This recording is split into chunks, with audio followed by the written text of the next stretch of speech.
how's it going, guys? And welcome back to another RC in Motion video. And today we finished the build. I really want to apologize to you guys because first off, my computer just flatlined on me and all the footage I had of the build either disappeared or it just kept crashing with the software. So I had to use a different software, and the result is the ending of the build. But I do want to point out a few things due to me not being able to upload those videos for you. But today we come from the great outdoors and we're here. We're gonna show you this build. Check it out. I'll give you guys close-ups here on what it looks like. A bit tedious, but it's done. Now I want to point out a few things for you because I wasn't able to upload those build videos. I really want to point out a few things so you can see what I am working with. Okay, there we go. So let's take this body off. Now the body, I'm going to give you guys close-up, by the way, so I'll just talk here and you'll see the close-up. Now the body, I had a couple of issues with the body. First off, the paint that I chose was a tester's paint, a paint that I've used in the past on my RC bodies, and it turns out that this tester paint that I bought from one of my hobby stores here in Texas, Hobby Lobby, it turned out to be some type of old paint where it was rusted either inside or something went wrong within the nozzle that it just spewed the paint out. And it gave it like a like one of that rhino lining look, and that's what happened with this body. But at the same time, it kind of gave it, I guess, like a cool effect to the overall white paint, which was something I was looking for. But I was just wanted to paint. I just wanted to paint it white, but it just came out like kind of like a scale rally dirt was flung up on the body in a way. But I consulted with the owner of the kit, and he said, hey, just let's go with it and let's just wrap it up in stickers and we'll see how it looks. And so far it looks all right, and you guys are seeing it there. But yeah, it seems like I contacted the store and I told them, all your paints in the back have to be either old or not used at all, and it was just spitting it out real bad. So I decided to just keep throwing it down, and then I backed it up with some silver. Another thing with the body was that the front masking tape that they provided for the body, they were small. They didn't even cover the whole lens. So when you're building this kit, just eyeball it to where you want that light bucket to fit, and it should fit properly. But that masking was not this proper size for this front lens. Now, overall, the most pain I had with the body was the stickers, because the stickers, they don't come like any of your other sticker kits. I have some dog hair or something. They don't come. The stickers don't come like your regular sticker kit where you just peel them off and put them on. These stickers, you actually have to cut them out, and once you cut them out, you have to put them on, and it's real tedious.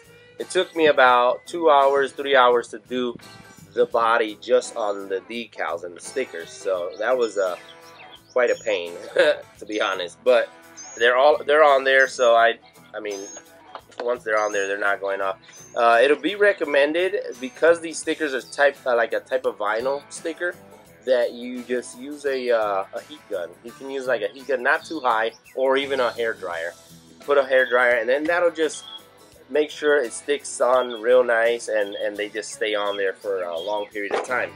So that's the body in a nutshell, in a way. So another thing was the line that you cut the wheel wells out is not the right line, because once you mount it on, you have to trim a little bit more because the wheel, they kind of stick to the edge there. On top of that, the holes are not properly put to where you would have to put the body. When I had the holes set up, it was like far forward and I don't know why that is, but I had to make new holes, and that way the body would sit right. Now onto the chassis itself. Like I said, I'll be giving you guys some close-ups here. For the servo, you want to use a standard servo. The servo that was provided to me was the Servo SW0231. Now with this servo, you couldn't use the provided servo horn because it would rub on the battery box that's here. I'll give you a close-up on this as well, like I was telling you guys. But I had to use the servo horn that was in the Savox case, and I had to use both spacers in order to reach the holes that are under here, in order to reach these holes, so that way I can grab on and put the servo in there. A little bit of an overkill with this servo because it's so big, so make sure you use a smaller size standard servo. Let's see what else. The belt tensioner.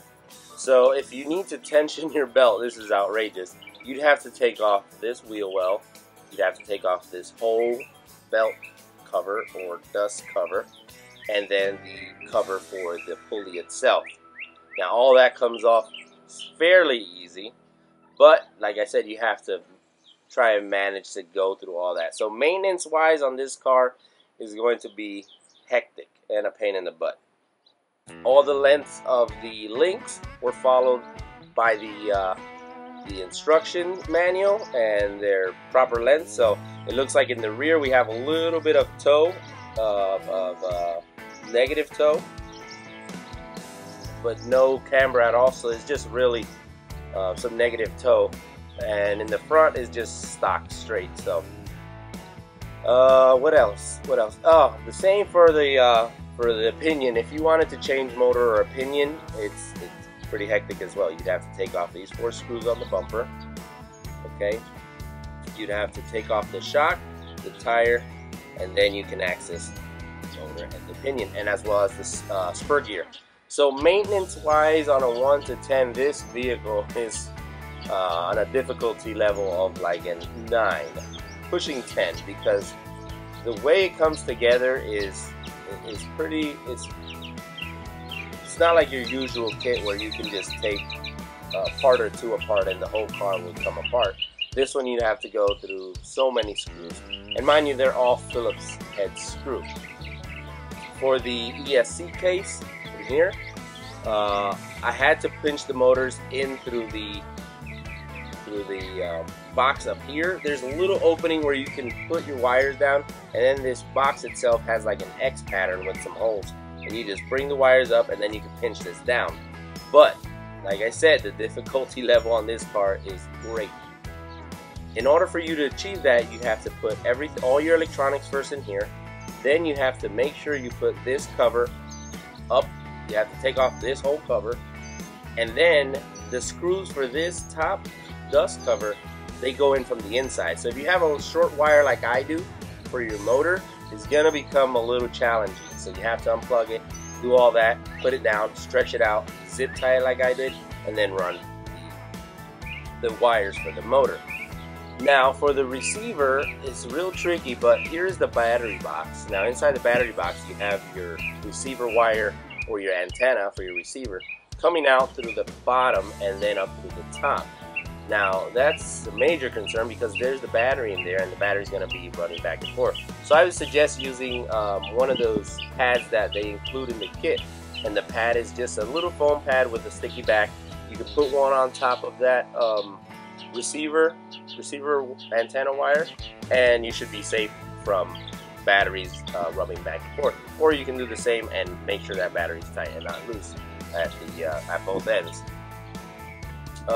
Gluing the tires, if you've never glued tires, I would not suggest you do something like this because you can ruin the whole project. But if you glue tires, you already know what I'm going to talk about, and you already know the ins and outs of gluing tires. The way I glue tires, I use the CA glue tire, a real thin compound, so that way it'll run through the bead. You can put it here and then it'll start running this way. But the way I do it is I mount all the tires, mount the wheels with the foams and everything, and then I will proceed to put rubber bands. And with the rubber bands, what it does is that it'll keep the the tire to the bead. So with that, you get a nice little glue. So what I do is I'll open up the bead, and once I put in the glue, because it's a thin compound, it'll start moving down into the bead itself. So you have a very nice, clean build, and I'll give you guys close-ups of this so you can see it. Now, if I do get a little bit of glue, what I'll take is a wet paper towel, and I'll just start wiping some of that glue off, and it'll be kind of like this. So, as far as this kit goes, maintenance-wise, like I mentioned earlier, is just it's pretty tedious. You have so many screws in the way of anything that would require maintenance. So you have to break it down. You have to open everything up. For example, this belt tensioner, if you needed to tension the belt a bit because your traction is really loose, you'd have to take off this fender flare here, and then you'd have to take off these screws down here, and this other pulley cover, and then you would be able to maintenance the belt. As far as suspension goes, I went with a 50 weight in the rear, 70 in the front, just for the transitions, and that seems to work good. It doesn't have as much as a chassis bang or chassis slap, if you call it. So that works out pretty well, but once again, the owner would have to tune it to his likings. So with that said, I hope I answered most of your questions. This kit was really challenging, really challenging, and it was very interesting as well. I used the manual. I did everything according to the manual with a little bit of additions that I added myself. For example, in the differentials, I added 3,000 differential weight, 3,000 weight for the differential oil, and that way you get a lot of bite throughout the curves or under high acceleration, and it doesn't feel like it's loose. So I added that, and I added some more grease into the differentials. This way, like there's a plane flying low. This way it doesn't feel like you're drifting. It's more like rally and off-road racing. So with that said, guys, I really want to thank you. I really appreciate all the feedback, but like I mentioned earlier, I mean, all my footage is lost because the way I record my videos is I'll record the overall whole series, I'll upload it to my computer, and then I'll upload it to YouTube. So with that said, when my computer started crashing and the software started crashing, all my footage was gone. And now I'm using a different software in order to bring you this final build, or final, pretty much final thoughts on the kit. Once again, this is the XV01 from Tamiya, and it's the Subaru STI Rally Car Kit. Now, like I said, any questions you guys have, feel free to contact my Facebook, Instagram, or here on YouTube. And that way I can answer any question regarding the build phase. Because like I said, I wish I could have just uploaded them instead of saving them to my computer, so you can see pretty much everything that goes on with this build. It's very interesting.